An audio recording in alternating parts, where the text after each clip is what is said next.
نبیل ایک خوش اخلاق اور معصوم بچہ تھا۔ وہ ہمیشہ صاف ستھرا رہتا تھا اور نماز بھی پابندی سے پڑھتا تھا۔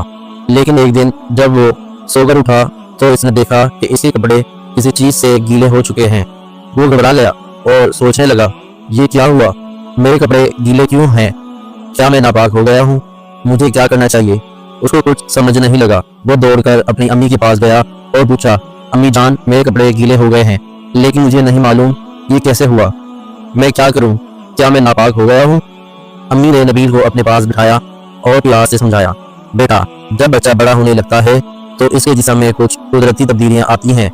اگر نیند میں یا جاگتے ہوئے کوئی ایسا معاملہ ہو کہ جسم سے منی نکل آئے، یعنی آسان الفاظ میں سمجھاتی ہوں، پیشاب کی جگہ کچھ اور سفید چیز نکل آئے، تو اس کا مطلب ہے کہ اب تم بالغ ہو گئے ہو، مگر اس سے گھبرانے کی ضرورت نہیں۔